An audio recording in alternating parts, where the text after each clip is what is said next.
Hello friends, welcome to my lab. In this video I will show you the different parts of an overcurrent relay and inside views of it. If you love my video, please like it and don't forget to subscribe and share with your friends. Let's switch on. So you can see the basic diagram of the induction type non-directional overcurrent relay. You can see the basic parts of it, that is the upper magnet, lower magnet, relay coils, the primary winding, secondary winding, the disc, plug setting bridge, trip contacts, etc. In another video, I will discuss the operating principle of it. So first of all, let's remove the cover.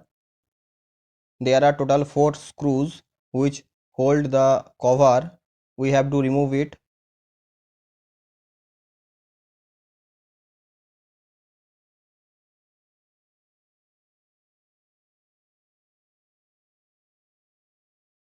Now you can see the internal parts of the relay. First of all, let's read the nameplate of it. Here you can see the name overcurrent relay inverse type CDG indicates that the type of the relay is induction type and the time of operation depends upon the magnitude of actuating quantity. If the magnitude of the fault current is very high, then the operating time of the relay will be very fast and the relay operating time will be slower when the fault current level is lower. From this graph, you can easily understand this operation. Next, the term CDG indicates that the whole operation of it. C for current operated, D for induction disc is used for operation and G for general purpose application. CDG is basically an electromechanical type relay. Except of this, there are model number, patent number, serial number, etc. are printed on it, which is not important for us. You can see the CT secondary current is 1 ampere and the current can be set in between 0.5 to 2 ampere by varying the plug setting bridge. Now you can see the PSM and time chart is given. PSM is the plug setting multiplier and it is the ratio of fault current to the pickup current. When the PSM is low, then the operating time is high. For example, when the PSM is 1.3, then the operating time will be 30 seconds, and when the PSM is 20, then the operating time will be 2.2 seconds approximately. And that is the indication of the device is an inverse type relay. Now you can see the plug setting bridge is here. Total 7 numbers of tapping is taken from the primary winding of the relay and the CT secondary current can be changed in between 0.5 to 2 ampere. You can see the plug. By keeping the plug in the specified slot, we can easily set the CT secondary current from 0.5 to 2 ampere. The plug is a metallic piece which can connect the plug setting bridge with the respective number of turns of the primary coil of the relay. As per our requirement, we can easily change the plug position in the plug setting bridge.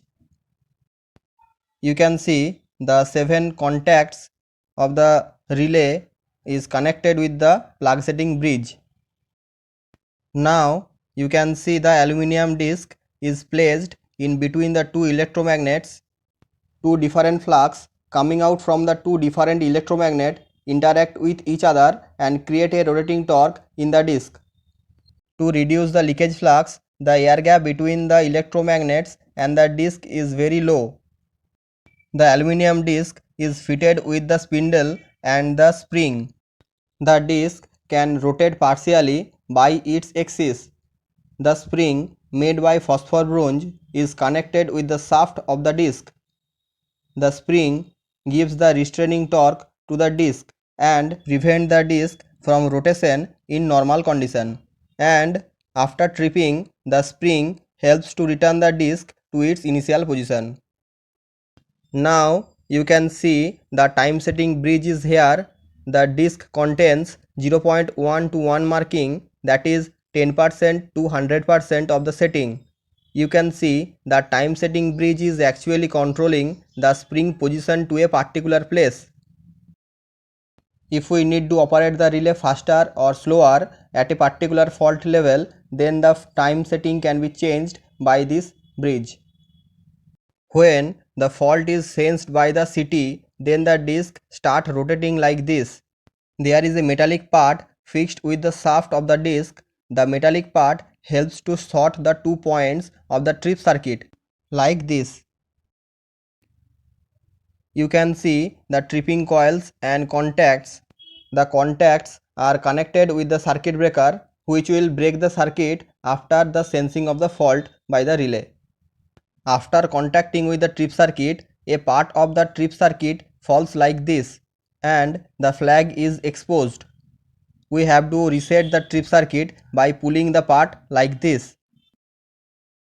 When the cover is in its own position, then by pushing the knob, a plunger will reset the relay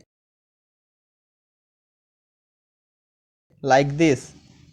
After every successful operation of the relay, after removing the fault, the relay is to be reset like this.